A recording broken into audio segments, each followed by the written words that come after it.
Hey everyone, this is Dr. Bradshaw at Wayne Community College, and I'm just sending out another video to kind of bring you up to speed on some current events and things that are going on with my classes and at the college. Just wanted to let you know a couple things right out of the gates. We do have Spring 2 registration. You're going to see it on your screen in a second. This is the Spring 2 registration, February 28th through March 2nd. That's coming up, so if you do want to get in a Spring 2 class or two, be sure to talk to your advisors, or if you're one of my advisees, you can drop me an email, give me a call. We can make that happen pretty quickly. Also, March 3rd is not this coming Friday, but the Friday after this Friday. And March 3rd is a day that we're going to be closed, so we will not have classes that day. And you'll probably see an email go out about this, but if you come to campus on March 3rd, and this happens pretty often where a student will come to campus and we're closed, you'll be there by yourself. A couple other things I wanted to bring to your attention that I will remind you of in the future.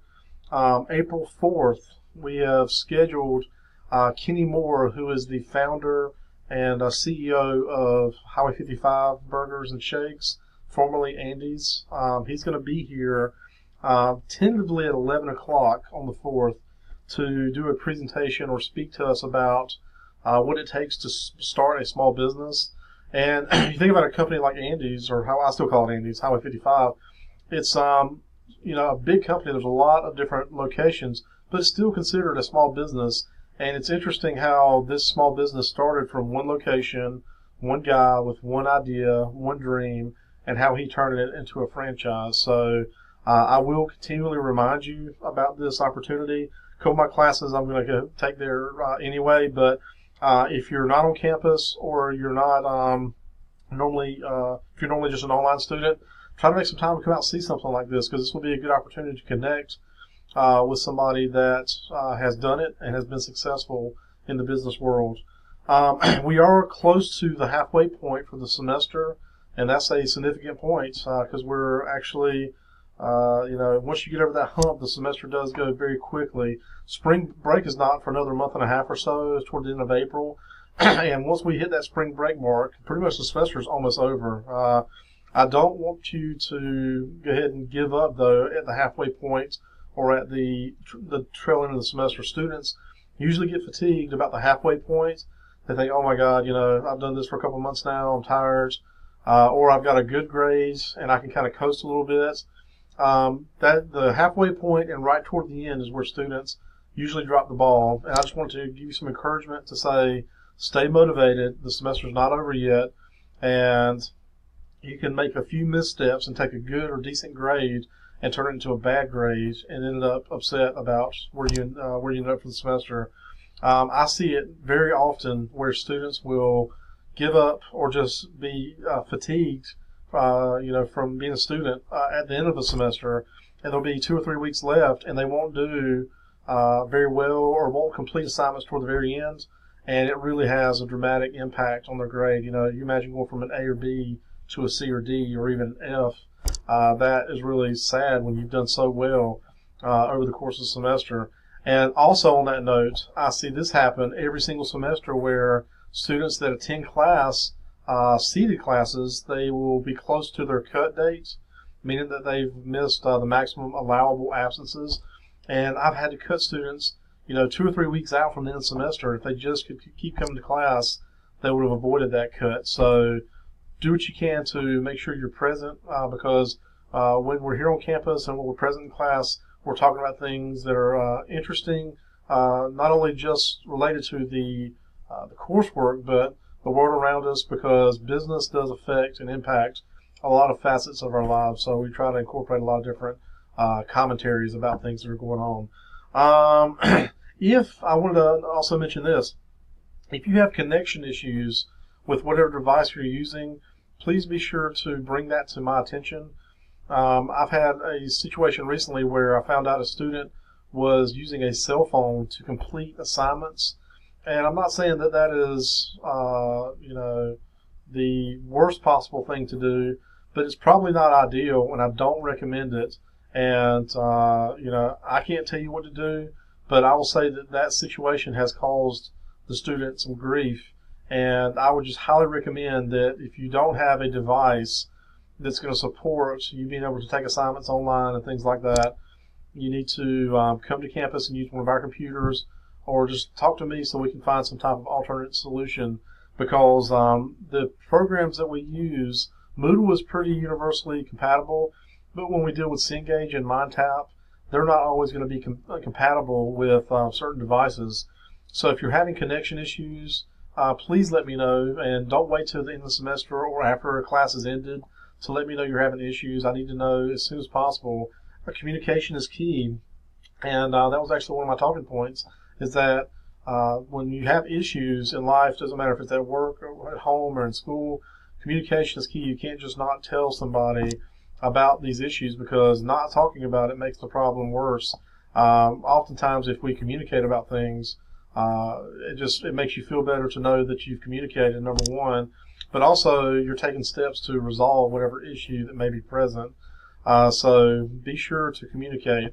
I try to put out a lot of communication to my students, whether it's through an email alert or through a video, or just talking to my seated students in and after class. So be sure to communicate. The last part of this video, I just wanted to talk to you about resume development. And I know that we talk about resumes and you hear about them. And I will say that as someone that's worked on resumes for quite a long time now, I've probably been working on resumes about 20 years. And there's been books that I've read about resume writing. I've attended workshops on resume writing. I've had people vet my resume that are professional writers and things like that, and professors of English and things like that. But I'll say that resume writing is one of those things that you probably get some emphasis on in business school, but I don't think there's enough emphasis on it. So I just want to take a brief moment and talk to you about it. And specifically, I came across an article on LinkedIn that says things you should remove from your resume immediately. And this just is kind of a article that can begin the conversation. I will say, and I've probably mentioned it, that resume writing is an art and a science.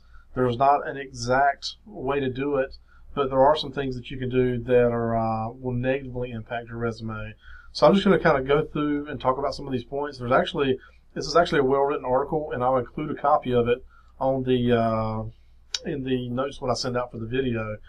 But an objective statement, you see this often at the top of a resume. My objective is to get a job. Well, that's pretty obvious because you're applying for the job. So I've seen these in the past. They're pretty much outdated now. Irrelevant work experience. The example, she says, you might have been the king of milkshakes, making milkshakes, but if it's not relevant to what you're doing now, you might want to not include that, unless it's going to create a gap in your work experience. And the author does talk about that a little bit. Personal details like marital, religious status, or social security number, those are not necessary and could be considered means to get your identity if you post your resume online. Your full mailing address, more than one phone number. That you make sure that when you give somebody a number on your resume that it's a good number. Your most current cell phone probably is the best way to go. Your hobbies. I actually have some hobbies on mine, but it's under interest and other things that I've done. But it's very, very minute. I want to also mention while I'm talking about this is that you have to get past the one-page resume dynamic. Some people will say to you, keep it one page and one page only.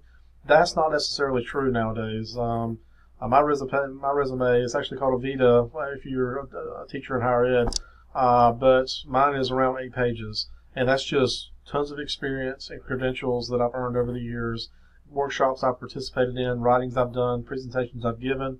Now, yours doesn't have to be 8 pages, but you want to get past that. I've got to squeeze every single thing I can into one page because you want to keep getting credentials that are valuable and just make sure that they're relevant and they're strong and they add to your resume, don't take away from it. This is actually surprising. You see blatant lies up here, number 7.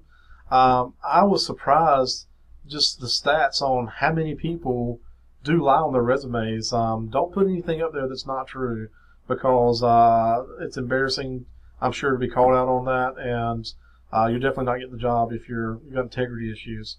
Too much text.